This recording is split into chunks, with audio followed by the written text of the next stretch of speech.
Nongeye kubasuhuza bakundwa bene data. Uyu munsi nanone kandi ni umunsi mwiza Imana ituremeye kugira ngo tuwishimiremo. Turacyari kuri wa muyoboro wa Gospel Harvest Network. Muri kumwe na Pastor Lambert. Imana ihabwe icyubahiro. Uyu munsi nanone nifuje kugira ngo tuganire amagambo y'Imana bakundwa bene data. Nongere mvuge ngo ndabakunda cyane. Abantu dufatanyije uru rugendo rujya mu ijuru, by'umwihariko ababasha gukurikirana ibyigisho byacu, ni ukuri ndabakunda cyane muri imbaraga zacu, kuko mudutera imbaraga. Iyo tubonye abarebye ibyigisho, abakurikiranye inyigisho zacu, abandika comment, byose bidutera imbaraga, bikaduhesha umugisha kandi ku Mana. Noneho kandi turabasaba kugira ngo mujye muna sharinga bino byigisho. Intego yacu nuko hakira numwe, haruhuka numwe. Wowe urahagije cyane iyo wumvise iri jambo rigahindura ubuzima bwawe, rikaguhesha amahoro, rikakuyobora mu rugendo rwawe rw'ubu buzima. Biba ari iby'igiciro cyinshi. Mujye mudusengera, mudushyira imbere y'Imana, kuko mutatubaye hafi ntago twashobora runo rugendo. Intambara turwana nazo muri iyi si ni nyinshi. Satani ahora ashaka guconshomera ubugingo bw'abana b'abantu, ariko amasengesho yanyu kuri twebwe ni ay'umumaro mwinshi cyane. Rero numva icyigisho kumva kigufashije, mu by'ukuri jya udusabira umugisha w'Imana, jya utwifuriza umugisha w'Imana. Nicyo natwe twifuza, uwo mugisha twifurije utugeraho, ukadutera imbaraga. Imana ihabwe icyubahiro. Rero nifuje kugira ngo tuganire ijambo rivuga ngo ngwino ku isoko. Ngwino ku isoko. Imana nishimwe cyane.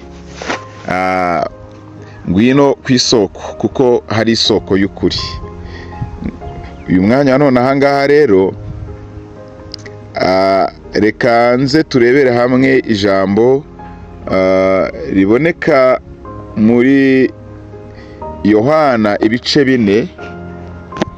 Yohana ibice 4 duhereye ku murongo wa 13, kugira ngo twumve ijambo ry'Imana, tubashe kurushaho kugenda tuganira. Yesu aramusubiza ati, umuntu wese unywa aya mazi azongera kugira inyota, ariko unywa amazi nzamuha ntazagira inyota rwose iteka ryose, ahubwo amazi nzamuha azamuhindukiramo isoko y'amazi adudubiza kugeza ku bugingo buhoraho. Umugore aramubwira ati, databuja, mpa kuri ayo mazi, ntazagira inyota kandi ntazagaruka kuvoma hano kuko ari kure. Imana ihabwa icyubahiro. Iri ni ijambo ry'Imana. Rero dukurikije aya magambo dusomye, ni amagambo agaragaza icyo bita amazi. Aravugwamo amazi, aravugwamo inyota, aravugamo isoko. Uyu ni umudamu umwe wari utuye mu mudugudu umwe, ngo aramanuka ajya kwiriba kujya kuvoma. Uyu mudamu yari umusamariya, ngo aramanuka ajya kuvoma mu gihe cy'amanywa y'ihangu. Mu magambo make, iyo tuvuze amanywa y'ihangu tuba tuvuga ya masaha nk'aya saa 8, hahandi izuba riba ricanye, hahandi abantu baba bananiwe, hahandi n'amatungo ajya munsi y'ibiti kugira ngo yugame izuba. Ariko uyu mudamu yari akeneye amazi, ngo arangije afata akabindi kagashyira ku mutwe, aramanuka. Inkuru turayisomye ngo ahantu koko ni kure, aramanuka kugira ngo ajye kuvoma amazi kuko yari ayakeneye. Nuko muri ayo masaha avuye kuvoma, avuye mu iriba, kera bavomeraga mu mariba maremare, bagashoramo ibibindi byabo bakavoma ayo mazi. Ngo arangije kuzamuka kubitana na Yesu, nawe Yesu ngo yari afite inyota kandi ngo yarananiwe, niko Bibiliya bivuga. Ngarangije ngo Yesu aricara. Yari ari kumwe n'abigishwa be. Abigishwa ngo kuko bari bashonje basiga Yesu aho ngaho, bamusiga wenyine, bamusiga aho ngaho afite inyota, aricara. Ngo baragenda bajya mu murwa ku isantere cyangwa se kujya kugura y'ibyo kurya. Birashoboka ko nabo bari bagiye kugurayo ibyo kurya bakazana n'amazi. Ngo Yesu ubwo yari ari aho ngaho agiye abona hari umudamu uvuye mu iriba. Ndimo ndagereranya hano hantu nk'umusozi, umudamu yari yamanutse muremure ajya kuvoma. Ageze hafi hagati wenda mu ibanga ry'umusozi hagati na hagati, amaze kuvoma azamuka, nanone azamukanye amazi yikoreye ako kabindi k'amazi, ahura n'umugabo wicaye w'umuyuda. Ngo nuko Yesu aramubaza ati, wa mudamu we, wampaye ku mazi nkanywa? Yesu yari afite inyota. Nuko ngo uwo mudamu aramubwira ati, se wowe kuri umuyuda, njyewe nkaba ndi umusamariya, duhuriye hehe njye nawe? Ngo kubera ko abayuda binenaga abasamariya. Yari abonye umuyuda utinena abasamariya. Aramubwira ati, wampaye ku mazi nkanywa? Uyu mugore ngarangije ngabwira Yesu, ngaramubwira ati, uri umuyuda nkaba umusamariya, rero niki cyatuma nguha ku mazi yanjye? Yesu nawe ngaramuganiriza, bagirana ikiganiro. Aramubwira ati, yaba wari uzi umuntu ugusabye amazi,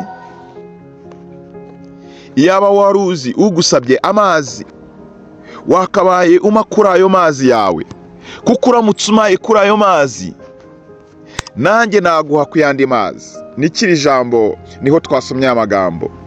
Yesu kuri 13 Yohana ibice 4 umurongo wa 13, Yesu aramusubiza ati, umuntu wese unywa amazi, reka tujye ku murongo wa 12, cyangwa reka dukomeze kuri 13.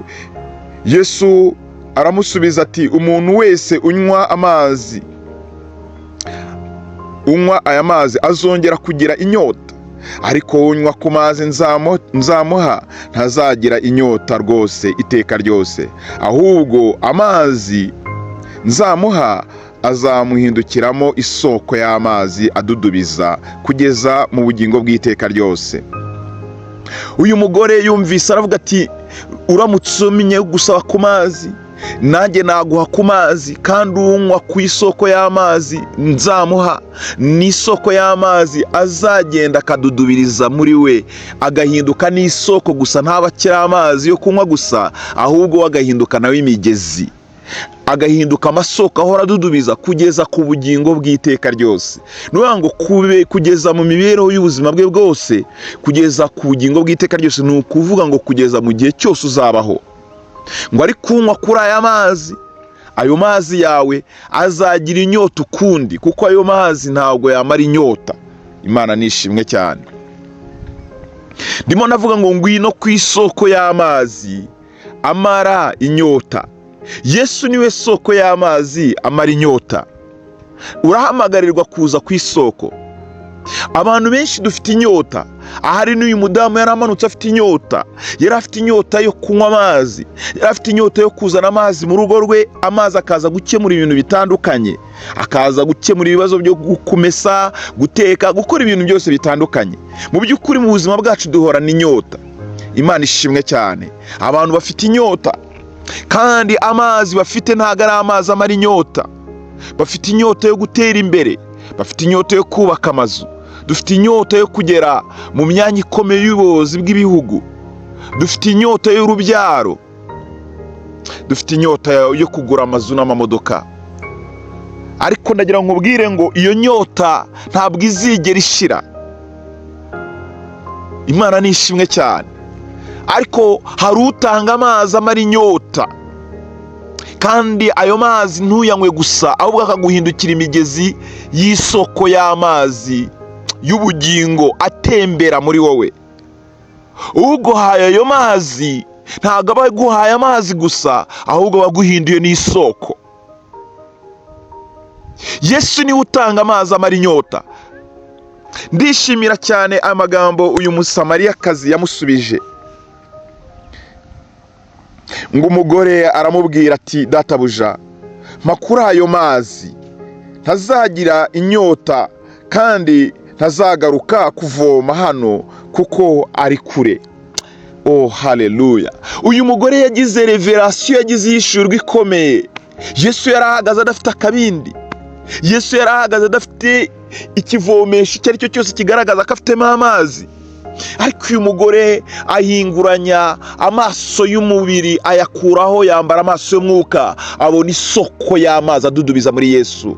Aramubwira ngo databuja amakuru ayo mazi kugira ngo ntazongera kugira inyota ukundi.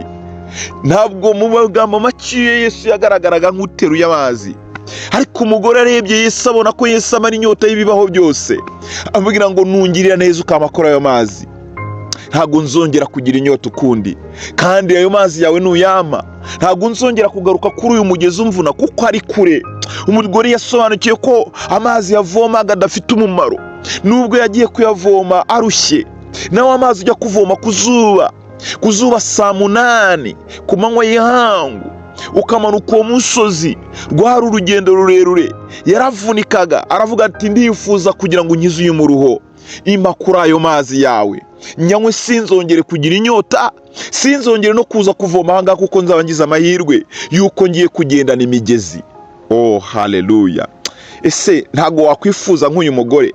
Uyu munsi ni waza ku isoko ukabwira Yesu ngo mpa ku isoko y'amazi amara inyota, makuri iyo soko ituma nanjye ninyanywaho amazi yawe, imigezi y'amazi y'ubugingo izaza itemba muri njyewe, nanjye nzaza mpindukira isoko abandi bantu. Ko mfite ibintu byandazaga inshinga, nanjye nkagenda nk'uyu mugore ku manywa y'ihangu, izuba ricanye, naniwe abandi bakaba barimo kuruhukira, naniwe ariko nkemera nkagenda kuko mfite inyota. Hari ibintu dukora tukabikoresha umuhate n'imbaraga zacu, tukamera nk'uyu mugore wari ugiye kuvoma kure, tukamera nk'uyu mugore wahangaye amanywa y'ihangu kubera ko yari akeneye amazi.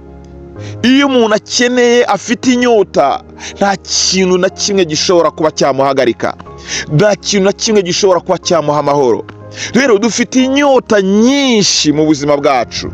Uyu munsi ufite inyota yo gukira indwara urwaye, ufite inyota yo kubona wishyura iryo deni riguhangayikishije, ufite inyota yo kubona abana bawe wiga amashuri bakarangiza, ufite inyota yo kurera abana bagakura bafite umuco mwiza, ari abana beza bazakugirira umumaro.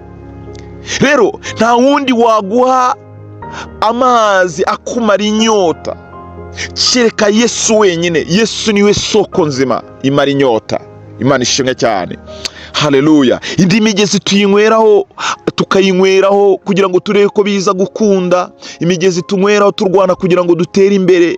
Imigezi tunyweraho tugira ngo twubake ingo nzima, bikarangira umuntu agatanga akado y'imodoka nziza kugira ngo umugore ahari bazabana amahoro, umuntu agatanga wenda ikintu runaka kugira ngo umugabo bazabana amahoro. Njya mbona abantu bakora za anniversaire ugasanga arashimangiza urukundo bafite, ibifatika n'ibintu, ariko mu gihe runaka ukazajya kumva ngo abantu baratandukanye bakoze divorce. Mu by'ukuri uba ushaka kugira ngo umare inyota ya mugenzi wawe, ariko ntabwo wabasha kuyimara. Wenda uraza kumugura imodoka nziza imeye nk'akado, wenda uraza kumujyana ahantu umuguriye imyambaro myiza, ariko ntabwo uri buze guhaza inyota ye, ntabwo uri buze guhaza amarangamutima ye. Amaherezo bizarangira n'ubundi urwo rugo rusenyutse, nimba rutaranyweye ku isoko y'amazi y'ubugingo kugira ngo imigezi idudubirize mu buzima bwabo. Iyo migezi imara inyota kugeza ku bugingo bw'iteka ryose. Yesu ni utanga ayo mazi amara inyota. Ntabwo uzamara abantu inyota nawe utarashira inyota. Imana nishimwe cyane. Wagurira umwana imyambaro myiza, wamujyana ku mashuri meza ahenze, yewe wanarenga imipaka ukamujyana mu bihugu bya kure, mu migabane ya kure, kugira ngo ajye kwiga amashuri agaruke ari impuguke mu bintu runaka. Ariko bikarangira wowe washaka kumumara inyota, bikazarangira ariko utamumaze inyota, kubera ko ahubwo azaguhindukira imutwaro ukomeye nubwo yava aho hantu. Benshi barabohereza bakazagaruka barabaswe n'ibiyobyabwenge, barabohereza bakazagaruka ari abantu umuco baramaze kuwutakaza kera, barabohereza bakagaruka ari abantu bahindutse abatinganyi, abagabo baryamana n'abandi bagabo, cyangwa se barahindutse abatinganyi muri rusange. kubera ko wagiye kumuha ibitamumara inyota. Yego wamwifurije ibyiza uwo mwana wawe, ariko muha ibitamumara inyota. Ngwino Yesu aguhe ku isoko y'amazi y'ubugingo. Urere abo bana ubarerera mu muco mwiza wo kubaha Imana, urere abo bana ubarerera mu muco mwiza wo kunyurwa, ubarere abo bana ubarerera mu muco mwiza wo guhanga amaso ijuru, ko isoko y'ubuzima bwabo ituruka kuri Yesu. Ndahamagara ndimo ndigisha ngo ngwino ku isoko, ngwino ku isoko wa mushumba we, ngwino ku isoko, kuko nugera ku isoko y'amazi y'ubugingo ukanywa ugashira inyota, ntabwo uzayobora abantu ukeneye kugira ngo ugire ibyo wakuramo, uzabayobora ukeneye kugira ngo ubuzuzemo amahoro y'Imana Imana yagutumye kugira ngo baheshe amahoro, uzabayobora kugira ngo baheshe umugisha Imana yashyize mu buzima bwawe. Uzahazwa nuko bazaba barimo kwakira agakiza. Mu by'ukuri Yesu ntabwo yari afite inyota cyane y'aya mazi, yari afite inyota yo guhindura umutima w'uyu mugore. Ntabwo Yesu yavugaga amazi cyane amenshoninga cyangwa asobanura amazi y'uyu mugore yari avanye mu iriba. Yesu cyari kimuraza ishinga, icyatumye yicara aho hantu ananiwe, yarananijwe no kubona abantu badakizwa, yarananijwe no kubona abantu batakira amahoro y'Imana, yarananijwe no kubona abantu bari mu byaha. Yari afite inyota yo kubona hari umuntu n'umwe wabasha kwakira agakiza. Yari afite inyota yo kubona uyu mugore yahindukira akakira agakiza akaruhuka. Bibiliya ivuga ko uyu mugore yari maraya, uyu mugore umwuga we wari uba maraya. Mu kiganiro yagiranye na Yesu, Yesu yaramubajije ngo mbese Yesu aramubajije ngo wa mugore we ufite umugabo? Undi aramubwira ati ntago ufite umugabo. Yesu aramubwira ati uvuze ukuri. Aramubwira ati kuko n'uwo ufite mu rugo ntago ari uwawe. Yesu abwira neza ko uyu mugore afite abagabo ngira ngo 5, numva yari afite n'abandi barenzeho, ariko aramubwira ati uvuze ukuri kuko n'uwo ufite mu rugo, uwasize mu rugo ntago ari uwawe. Imana nishimwe cyane.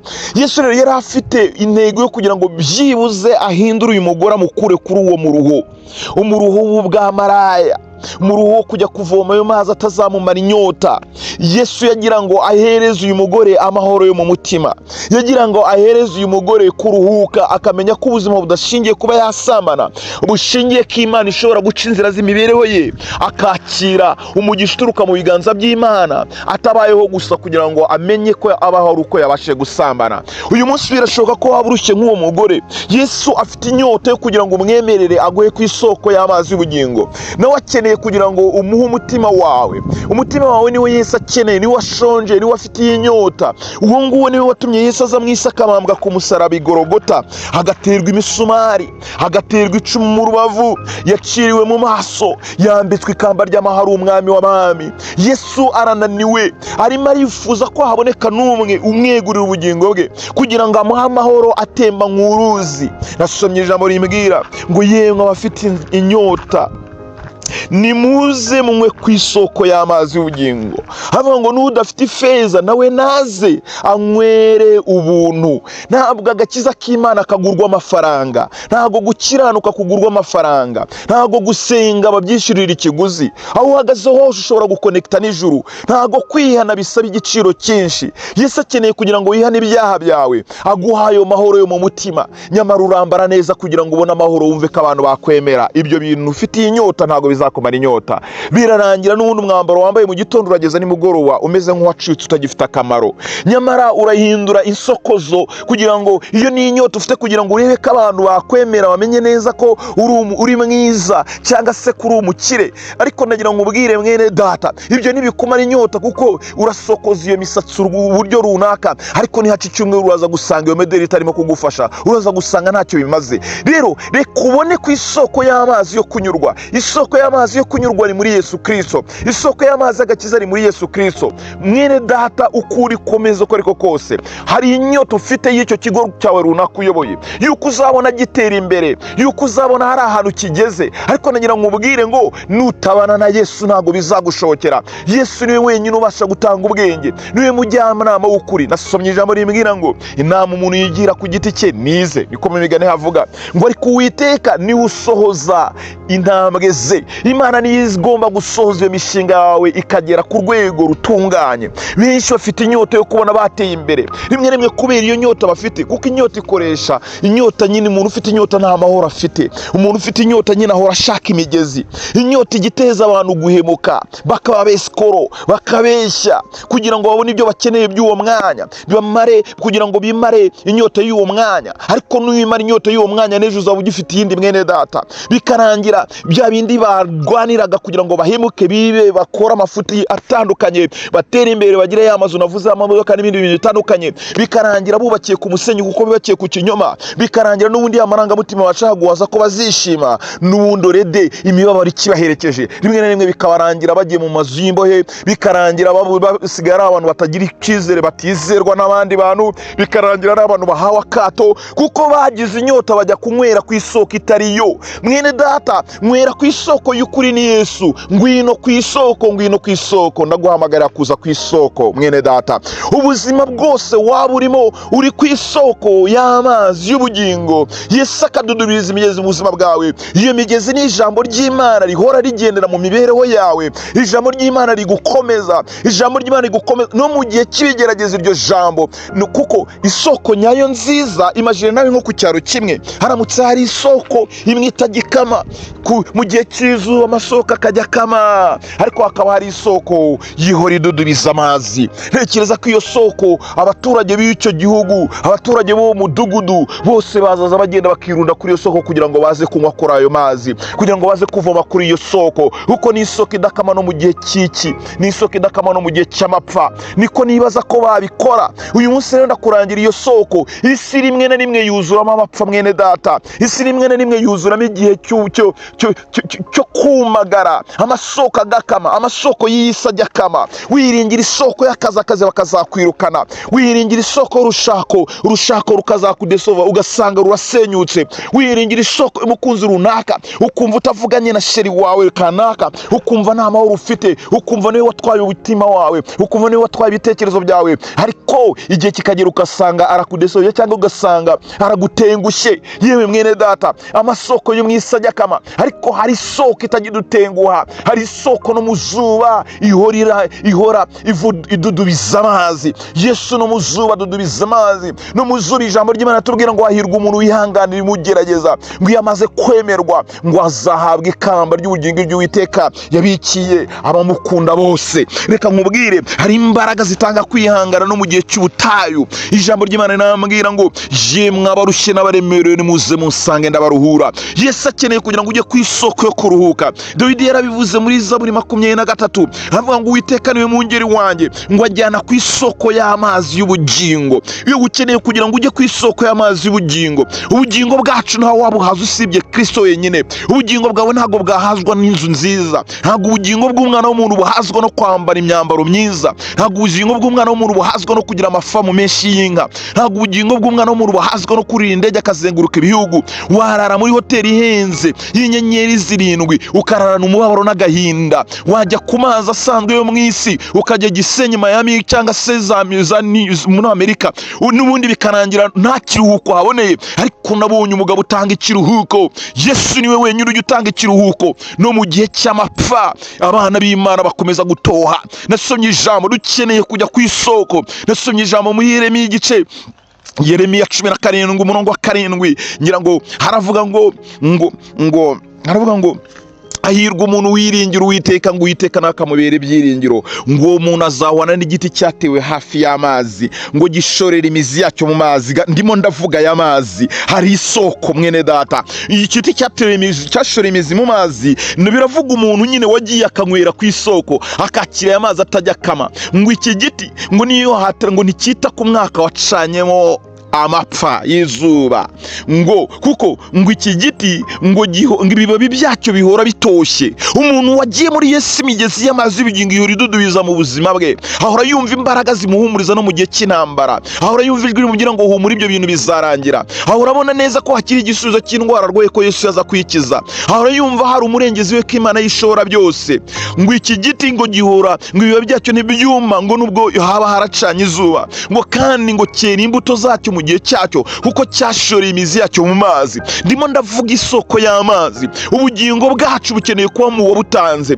Yesu niwe ujya uduha imbaraga zo kunyurwa no mu gihe kigaragara nkaho tutakanyuzwe. Imana yonyine niyo iduha imbaraga z'amahoro. Nasomye ijambo rimbwira ngo ni Imana itembesha imigezi mu butayu. Imana ikeneye kugira ngo ikuzanire iyo soko muri ubwo butayu urimo, muri ubwo butayu bw'agahinda, muri ubwo butayu bw'uburaya, muri ubwo butayu bw'ubujura, muri ubwo butayu bw'ibiyobyabwenge byakuwase. Yesu akeneye kugira ngo aze ahadudubize amasoko. Wowe wenyine akeneye kugira ngo umwegure umutima wawe, akeneye kugira ngo wihane ibyaha byawe, umere nk'uyu mudamu nawe ubwire ati Yesu makuri iyo soko y'amazi y'ubugingo, maze kugira ngo nkomeze kunywa kuri aya mazi atamara inyota. Ushobora kuba usamana kugira ngo wishime, n'ejo ukongera ugasa, n'ejo ubundi ugasa, n'ejo ubundi ugasanga ntabwo uzabirangiza. Urasamana n'ab'inzobe b'ibikara, abagufi n'abarebare, ariko iyo nyota ntabwo izashira, inyota izahoraho. Ukeneye kunywa ku isoko ihaza amarangamutima yawe, ariko kwakira ijambo ry'Imana rikaruhura ubuzima bwawe.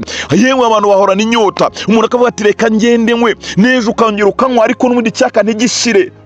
Icyaka ntigishire, ukanywa wisike, ukanywa urwagwa, ukanywa inzoga z'amoko atandukanye, ariko n'ubundi icyaka kigakomeza kuba cya kindi. Urimo urashaka kugira ngo unezerwe, urumva ngo iyo nyweye mbasha kubyibuze kujya muri mudu nziza, iyo mudu n'ejo uzakomeza kwikenera, n'ejo uzakomeza kwikenera. Ibyo ntago bizakumara inyota. Ngwino ku isoko, ndaguhamagara kuza ku isoko y'amazi y'ubugingo. Amazi ngo azaza, ngo imigezi y'amazi y'ubugingo ngo izaza idudubiriza muri twebwe. Yesu abwira umugore ngo amazi ntanga ntabwo ari amazi gusa, ahubwo ni amazi akumara inyota kugeza ku bugingo, kandi nawe ugahinduka isoko y'imigezi y'amazi y'ubugingo. Yesu akeneye kugira ngo aguhe umugisha, nurangiza uhinduke nawe isoko y'umugisha. Umuntu Imana yahawe umugisha ahinduka isoko y'umugisha, ahinduka imiyoboro ijya gutanga ubuzima mu bandi bantu, ahinduka imiyoboro ijya guhumuriza abandi bantu, ahinduka imiyoboro ijya gufasha imfubyi n'abapfakazi, ahinduka imiyoboro ijya kugaburira abashonje, ahinduka imiyoboro ijya kwita ku bandi bantu.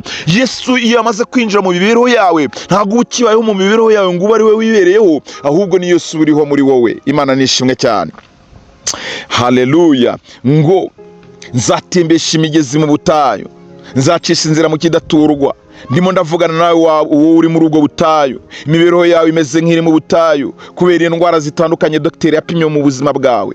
Imibereho yawe imeze nk'iri mu butayu, urugo rwawe urabona ko riri mu mazi abira rwenda gusenyuka. Umugabo wenda arimo aragucinya umubireba, umugore aragucinya umubireba. Utekereza neza ko hari n'ibyinjiraga mu rugo rwanyu bitakibasha kwinjira. Utekereza ko hari shebuja w'umugabo wawe, umugore wawe yamaze kumwigarurira, yamutwaye. Utekereza ko hari ibyo. Rero ibyo watanga byose ntibizamara iyo nyota ufite kugira ngo urugo rwawe rwongere kuba rwuzima. Ariko Yesu arimo araguhamagara kugira ngo akujyane ku isoko, aguhe ku mazi y'ubugingo. Ayo mazi ni agakiza k'Imana. Agakiza k'Imana ni rurangiza rwa burundu yewe. Agakiza k'Imana kaduha amahoro nubwo haba hari intambara, kandi usibye no kuduha amahoro kaduhesha n'amahirwe n'iterambere n'umugisha. Kubera ko Imana yacu ntabwo ari Imana iza gusa kugira ngo iguhe kimwe. Iyi Imana ije kuguhaza, iguha ibyo kurya, ikaguha n'ibyo kunywa. Ndavuga iguha amahoro yuzuye. Ndibuka umugabo umwe yari afite inyota, Eliya ngo ubwo yari amaze kwica abahanuzi ba Bayali, biravuga ngo arirukanka arangije kugenda agera ahantu arananirwa, aryama munsi y'igiti cy'umurotemu. Ariko ngo amaze kuharyama, Eliya yari umugaragu w'Imana. Birambwira ngo marayika araza, ngo marayika aramusanga. Marayika amaze kumusanga ngo amuzanira umutsima utaze ku makara, ngo amuzana n'agacuma k'amazi. Njye nezererwa Imana izi neza ko ubuzima bwacu bukenera amazi. Amuzanira ibyo kurya ararya, arangije amuzanira n'agacuma k'amazi, arangije ngo amukomanga imbavu. Eliya aho yumvaga yenda gupfa, Yesu aramuhembura. Yesu amuzanira ibyo kurya, amuha n'amazi. Ukeneye kurya ibyo kurya by'ukuri, iryo jambo ry'Imana. Ukeneye kwakira aya mazi ariko guhemburwa na Mwuka Wera. Ngo Eliya amaze kurya ngo arongera asa n'uryama, yakiramo amahoro. Imana nasomye ijambo rye rimbwira ngo abasore b'imigenda ngo bazirukanka baruhe, ngo bazacogora, ngo ariko ngo bategereze Uwiteka, ngo bazirukanka ntago bazananirwa. Kubera iki? Ntago bafite inyota. Ngo bazirukanka ntago bazananirwa, ngo kandi ngo bazasubizwamo imbaraga nshya, ngo bagurukishe amababa nk'ibizu, baguruke nk'ibisiga cyane, bagendere mu kirere. Uwanyweye ku isoko y'amazi ya Yesu Yesu aragenda ntabwo ananirwa, niyo hajeho kunanirwa yongera gusubizwamo izindi mbaraga, ya migezi y'amazi y'ubugingo yongera kududubiza. Yesu yongera kuguha izindi mbaraga. Yesu agendana n'abamwiringira. Imana nishimwe cyane. Haleluya, haleluya. Abayisiraheli bageze mu butayu ngo hari igitare cyagendaga imbere yabo. Umunsi umwe ngo bageze ahantu bagira inyota cyane, ngo batakira Mose baramubwira ngo yewe Mose, inyota iratwishe, inyota iratwishe. Mose ngarangije ngajya kubaza Uwiteka ngo mbigenze nte? Reka nkubwire igihe uzagira inyota Yesu azaza yimara iminsi yose, niwe rurangiza rwa burundu. Ngo nuko ngo Mose, ng'Imana aramubwira ngo Mose, fata iyo nkoni yawe naguhaye ugende uyikubite ku rutare maze ruvemo amazi bamwe bashira inyota. Yesu niwe rutare rw'ukuri tugendana nawe. Urwo rutare rwagendanaga nabo, ngira ngo aho bageraga hose basangaga hari igitare cyashushanyaga Yesu urimo kugendana nabo, kandi icyo gitare cyari kirimo amazi. Ngo nuko ngo Mose akwita ku rutare rududubiza amazi, ngo urwo rutare rududubiza amazi ngo baranywa bashira inyota kubera ko bari mu rugendo rujya i Kanani. Mbese nawe uri mu rugendo rujya i Kanani, ahari uyu munsi umaze kugira inyota, ongera uhamagare Yesu akududubirize. Yesu ni rwo rutare rugendana nawe. Imana nishimwe cyane, rwuzuyemo isoko y'amazi y'ubugingo. Impamvu Yesu avuga ngo imigezi izadudubiriza muri we kukugeza ku bugingo, nuko iyo twakiriye Yesu araza akicara muri twebwe, akaduha imbaraga mu gihe dukenereye imbaraga, akaduha ibyiringiro mu gihe dukenereye ibyiringiro, akaduha amahoro mu gihe dukenereye amahoro, twarangiza tugahindukira isoko abandi bantu. Rero uyu munsi wa none ntekereza ko inyota ufite, naho mvugana nawe wumvise rino jambo, birashoboka ko hari inyota yari kuraza inshinga. Ufite inyota yo kurambagiza, urareba uriya ukareba n'uyu nguyu. Akira Yesu mu mutima wawe, aguha amaso y'umwuka wo kurambagiza umugeni ukwiriye. Uyu munsi wa none ufite inyota mu buzima bwawe, wenda aho wumvise rino jambo, inyota yo kuvuga ati se ubu ngubu ndaza gukora hari bive mu biriya bintu. Ufite inyota yo kugira ngo ugire umushinga utegura ukore ubashe kwiteza imbere. Mwene data ararika Yesu kugira ngo aze abari uza kuza kuguha icyo guhitamo ko gukora, narangiza kiguheremo n'amahoro no kunyurwa. Iyo soko y'amazi y'ubugingo yinjire mu mibereho yawe. Akira agakiza gashingiye mu bugingo, akira amagambo y'Imana yinjiye mu mibereho yawe. Ihana ibyaha byawe, hindukiza inzira zawe. Ndimo ndasoza, nakifuje kuvuga igitekerezo kimwe. Imibereho yacu ihora ifite inyota. Rimwe na rimwe inyota dufite ikaduhuma amaso, bigatuma tutareba neza ingaruka zishobora kuzaza. Ariko kuko dufite inyota nyinshi cyane, tugashaka kugira ngo byanga bikunda tuze kuza kunywa kuri ayo mazi, tuze kuza gufata kuri ibyo bintu dukeneye. Imana nishimwe cyane. Rimwe na rimwe tukirengagiza na riske, ingaruka zatubaho mu gihe dufashe iyo myanzuro. Tujya dukenera kunywa amazi ari temporary cyangwa igihe gitoya, nyamara Yesu arimo aradusezerera amazi y'ubugingo bw'iteka ryose. Amazi azahora agendera mu mibereho yacu. Hari igitekerezo cy'abagabo batatu, ni abasore batatu bari bariganye, biga mu mashuri, ngo barangije kurangiza ngo barakomeza bariga baraminuza. Ariko ngo bamaze kwiga amashuri yabo, ngo mu gihugu cyabo nta kazi kari karimo. Akazi kari kagoye, akazi kari karimo kari akazi k'abantu bikorera nyine bashabitsi bashakisha imibereho. Ariko abana basore bavuga ati twarize, twe twize za kaminuza, twamaze kuminuza, nta mpamvu yo kugira ngo tujye gukora kandi kazi, dukeneye akazi keza kazatugirira umumaro. Nuko bisi iragenda, abasore bananirwa kugira ibyo bakora. Igihe kiragera, abasore imyenda ibasaziraho, ubuzima buba bubi, biragorana cyane, bamera nabi cyane. Bigira inama ngo barahaguruka, baravuga ati rero ikigaragara nuko nta mahirwe dufite inaha, reka tujye gushakira akazi n'ahandi hantu. Nako igitekerezo kiravuga ngo abasore barahaguruka baragenda, uko bari batatu, bari barakuranye, bari inshuti. Barangije ngo baragenda urugendo rurerure, bagera ahantu ngo hafi y'umupaka w'igihugu aho igihugu cyabo cyegeranye n'ibindi bihugu, cyegeranye n'igihugu bendaga kujyamo. Bahageze ngo babona hari icyapa cyanditse, icyapa kinini cyane. Icyo cyapa cyaravugaga ngo hano hari akazi ariko nta nyungu. ngo abasore bitegereje hakurya muri icyo gihugu babona amataje, babona ibintu byiza, babona umujyi, babona amamodoka meza, babona abantu babo bameze neza cyane. Baravuga ati twaratanzwe rwose, iminsi yose twamaze twarize tujijutse, twakabaye twaraje kera tukaza gusaba akazi muri iki gihugu. Ngo umwe arababwira ati ariko nubwo iki gihugu turimo kubona ko ari cyiza, mwese muhindukire turebe kino cyapa. Iki cyapa kiranditse ngo hano hari akazi ariko nta nyungu. Ngo barangira bati rero icyakora cyo cya mbere cyo twe dukeneye ni akazi. Dukeneye kugira ngo tujye hari ahantu natwe duse neza. Dukeneye kugira ngo tujye hari ahantu natwe twambare neza. Dukeneye kugira ngo tujye hari ahantu natwe twishime. Dore imyenda yadusaziyeho, imisatsi yacu yamaze kuhirimbira, inkweto zarashaje. Barangije ngo bigira inama, baravuga ati icya mbere ni akazi, icyo dukeneye no kugira ngo tugire imibereho myiza, ibindi ntago tubyitayeho. Ngo barangije ngo binjira ku mupaka w'icyo gihugu. Bahageze hari ahantu buriya ku mupaka rero abantu babasha kujya kwinjira kugira ngo babashe gutanga ibyangombwa byabo, babashe kuzuza ibigendanye no kugira ngo binjire mu kindi gihugu. Bahageze aho ngaho, ngira ngo abantu bambitse imipaka barabizi, hari utuzu tuba turi aho ngaho abantu babasha kujyayo kugira ngo bajye guteresha. Ngo bahageze rero ngo barababwira ati namwe muraje aha ngaha? Ati baravuga ati yego. Muje ku bushake bwanyu? Ati yego. Niki kibagenza? Baravuga ati tuje gushaka akazi. Barababwira ati rero hano hari kondisiyo zihari, kondisiyo iri aha ngaha nuko kugira ngo duhe umuntu akazi abanza gusibwa ibyo yazanye byose, yarangiza akinjira muri iki gihugu cyacu ari umuntu mushya, atakiri wa wundi nk'uko yaje. Baravuga ati ibyo ntacyo bidutwaye.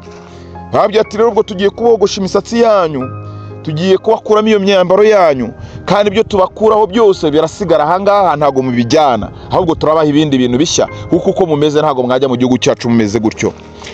Barangije ngo abasore babogosha imisatsi yabo, bakuramo iyo myambaro yabo yacuyutse yashaje, ibikweto byabo byashaje, udushashi twabo bazanye twari turimo impamba z'ibyo baryaga, barafata bashyiramo iyo myambaro yabo ngo bayishyira aho ngaho. Barangije barababwira ati ngaho nimugende rero, babaha ibindi byangombwa by'icyo gihugu. Barababwira ati nimugende rero mujye gushaka imibereho, babaha n'amafaranga y'ibanze yo kujya kubafasha mu mibereho yo babanza kuza kubamo.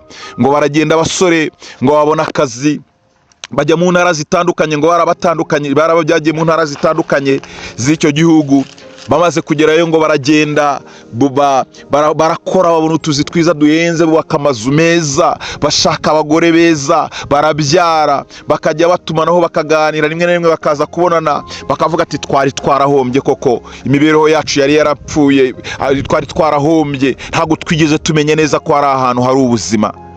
Nuko ngo babasore ngo igihe kiragenda, imyaka irashira, imyaka uko ishira ari myinshi, ngo igihe kiragera ngo babasore ngo barakumbura. Umwe arakumbura aravuga ati ariko nubwo ntunze, nubwo nezerewe, ntago mbasha kugira ngo mbashe gukominikana nabi wacu. Nkeneye kugira ngo ntahe ngende njye iwacu, njye kubereka umugore mwiza ntunze, njye kubereka abana beza nabyaye, nindangiza n'iwacu njye kubafasha. Ngo nuko uwa mbere ngabwira bagenzi ati ubu rero njye nanjye numva igihe kigeze, amafaranga narayabonye, nateye imbere, narakize, ndatashye ngiye iwacu.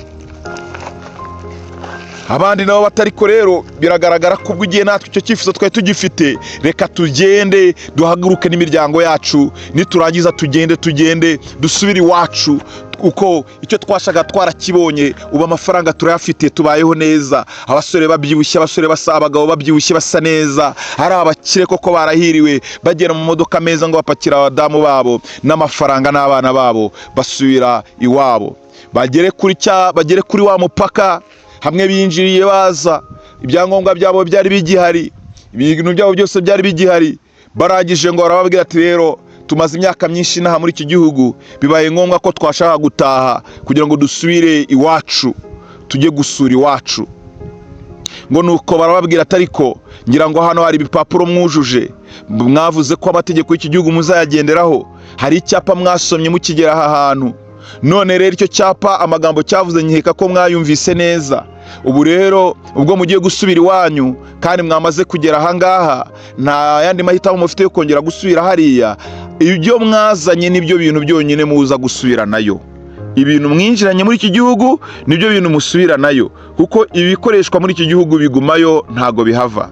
ngo nuko barababwira ati aba bagore ni abo mwasanze muri iki gihugu, aba bana nabo mwabyariye muri iki gihugu, ubwo rero bano bose bo bagiye gusubirayo, aya mafaranga nayo mwashatse muri iki gihugu, iyi myambaro mwambaye niyo mwakuye muri iki gihugu, rero ibi byose bigiye bisigaye ahangaha ntabwo muri bubijyane. Barababwira ati ngaho rero nimuze mufate ya myambaro yanyu, basoma izina rya buri muntu, bamuha ka gashashi ke, yambara ya myenda y'ubushwambagara ye, yambara bya bikweto bye, yemwe n'imisatsi yabo barayibasubije ati mutware, nta kintu cyanyu kiguma ahangaha. Ngo abasore bongera gusohoka mu mupaka barimo kurira amarira menshi, babona abagore babo beza babataye, babona abana babo beza babyeyi babataye, bitegereza amasitaje yabo basize barubatse, nta mahitamo bari bagifite yo kongera gusubira muri icyo gihugu, kuko bari bamaze kugaruka, bamaze kwemezanya neza ko bakumbiwe bagomba gutaha, kandi bari binjiye muri uwo mupaka winjiragamo ngo ntabwo yemererwa kongera gusubira inyuma, ngo asubireyo ngo avuge ngo ndivuguruje reka nongere kujya gukora. Ni ukuvuga ngo ibyo yabaga yarakoreye byose byasigaraga muri icyo gihugu. Nicyo cya cyapa cyavuga ngo aha hari akazi ariko nta nyungu. Barangije ngo abasore baraza basubira mu gihugu cy'iwabo, bagenda urugendo rurerure, n'ubundi bagenze n'ibirenge baza kuri wa mupaka kugira ngo bazinjire muri cya gihugu, n'intimba n'imibabaro myinshi n'agahinda gakomeye cyane, kuko baruhiye ubusa. Aba bantu bagize inyota yo gutera imbere, aba bantu bagize inyota yo kugira ngo babashe kugira ngo bagire ibyo bageraho, ariko birengagiza neza ko hari icyapa kibabwira ngo hari akazi ariko nta nyungu. Muri iyi si turahaza tukabona byinshi bidusezeranya amahoro, bikadusezeranya ko tuzaba abakire tukanezerwa tukishima, bikadusezeranya ko ahari dushobora guhindura ubuzima bwacu icyo twakora icyo ari cyo cyose, ariko tukirengagiza gusoma ibyapa bituwoninga bitubwira ngo ibyo dukora byose tudafite Yesu ni ubusa gusa, tuba twubakiye ku musenyi. Igihe kikazagera ibyo twubatse byose bigasenyuka, cyangwa n'ibyo twashatse muri ubu buzima tugasubira mu nda y'isi nk'uko twavuyemo. Twavuye mu nda ba mama twambaye ubusa, tuzasubira no mu nda y'isi ntacyo twambaye, nicyo Yobu yavuze.